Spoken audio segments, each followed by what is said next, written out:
ബാരാമുള്ള ക്വാജാബാഗ് എന്ന സ്ഥലത്ത് ആർമിയുടെ ഒരു ജവാൻ ATM കയറി 100 രൂപ പിൻവലിച്ചു. എന്നിട്ട് ആ പൈസ അദ്ദേഹം തന്റെ പേഴ്സിൽ വെച്ച് അവിടെ നിന്ന് ഇറങ്ങിപ്പോയി.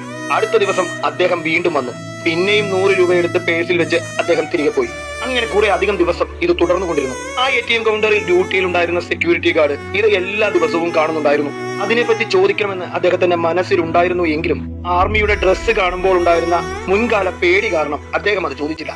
പക്ഷെ സൈനികൻ തന്റെ പ്രക്രിയ തുടർന്നുകൊണ്ടേയിരുന്നു. ഒരു ദിവസം സമീപ നിവാസികളിൽ ചിലർ ATM ക്യാബിനടുത്ത് നിന്നപ്പോൾ ആ സൈനികൻ വീണ്ടും വന്നു. ഇന്ന് എന്തായാലും സൈനികനോട് ഇതിനെപ്പറ്റി ചോദിച്ചേ മതിയാകൂ എന്ന് ആ സെക്യൂരിറ്റി ഗാർഡ് ഉറപ്പിച്ചു.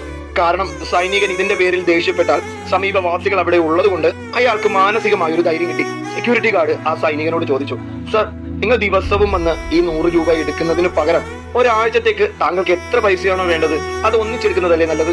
അങ്ങ് അങ്ങനെ ചെയ്താൽ എല്ലാ ദിവസവും ഇവിടെ വന്ന് സമയം കളയേണ്ട ആവശ്യമില്ലല്ലോ. സൈനികൻ പറഞ്ഞു, സഹോദര, എന്റെ അക്കൗണ്ട് എന്റെ ഭാര്യയുടെ മൊബൈലുമായി ബന്ധിപ്പിച്ചിരിക്കുന്നത് കൊണ്ട് ഇവിടെ ഞാൻ 100 രൂപ എടുത്താൽ അത് അവളുടെ ഫോണിൽ മെസ്സേജ് അയച്ചെല്ലും.